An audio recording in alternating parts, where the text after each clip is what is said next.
Não.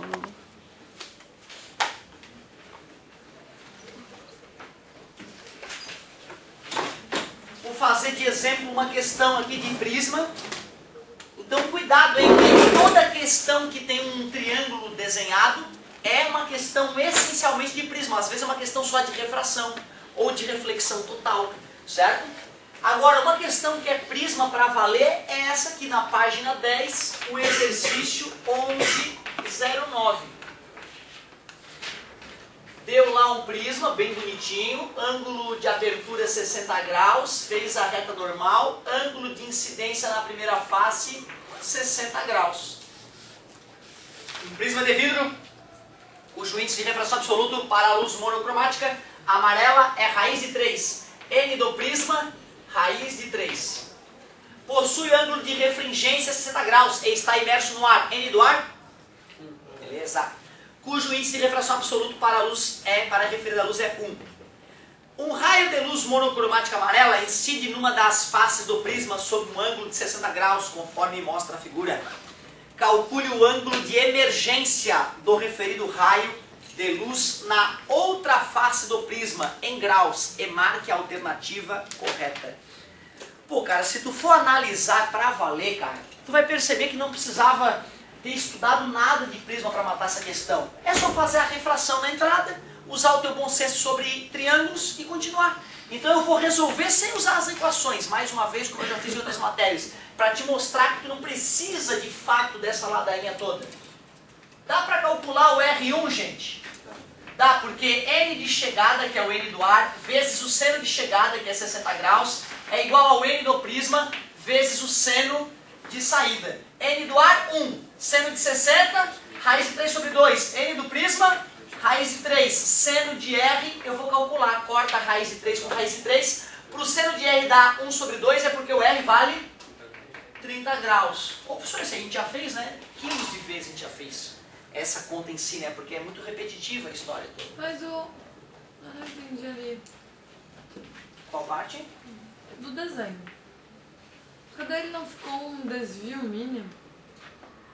Eu nem desenhei ainda o outro raio, tá? Mas pra gente... Pode ser o desvio mínimo, é possível, tá? Mas eu não posso confiar no meu desenho feito à mão livre, né? Então vou fazer aqui pra não parecer desvio mínimo, tá? Calculei o valor do R. Vidro, daí eu fiquei... Não. Pra ser desvio mínimo tem que acontecer aquelas coincidências que a gente viu ali, né? Não quer dizer que precisa ser de vidro.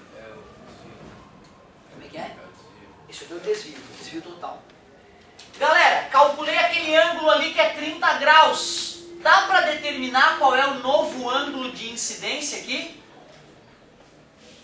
Dá, né? O prático seria usar que A é igual a R1 mais R2, a fórmula que eu acabei de deduzir. Mas pensa bem, gente. Se aqui é 30, que ângulo é esse aqui? É 60. 60 mais 60? 120 para 180? Era um caso de desvio mínimo, tu vê, ó. Era um caso de desvio mínimo, mas eu não podia acreditar nisso enquanto a matemática não me confirmasse. E já que ali é 60, aqui é quanto? 30, e se ali é 30, não vou nem calcular o novo ângulo de saída. Porque também é 60, porque seria exatamente igual a essa conta aqui. Então eu calculei o R2, que é 60 graus, sem ter terminado a conta em si, só usando uma pitadinha de bom senso. O ângulo de o I1 ali ser igual ao A não me confirma nada? Tipo, só com o que eu tenho aqui, 60 e 60, já não sei nada. Não. Só de saber que ali é 60 e 60 não, porque ali deu 30 só por causa do raiz de 3. Se fosse raiz de 2 já daria outro valor. Tá? Boa pergunta. Então descobrimos o ângulo de emergência sem usar as fórmulas sobre prisma, só com uma pitadinha de bom senso. Porém, tu poderia ter feito, né? A igual a R1 mais R2, achando o R1, perdão. Tu conseguiria o R2 e sabendo o valor do R2. Aliás, isso aqui não é o R2, hein? Isso aqui é o I2, certo? O R1 é esse aqui, nós descobrimos que o R2 também é 30 graus. Por isso que a gente nem fez a conta de novo, porque a gente percebeu que o I2 daria 60. Certo? Mas a gente poderia ter usado a equaçãozinha. A igual a R1 mais R2 para calcular o R2. Não precisamos chegar lá. Ficou qual letra? Letra... Não, é que a emergência é o 60, né? Letra C.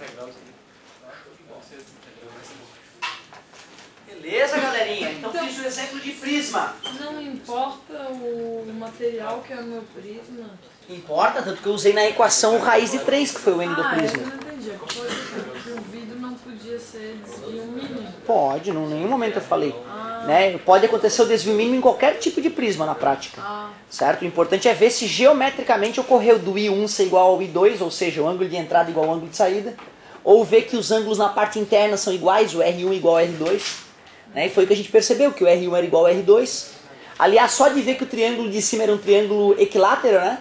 A gente também já teria percebido que é um caso de desvio mínimo.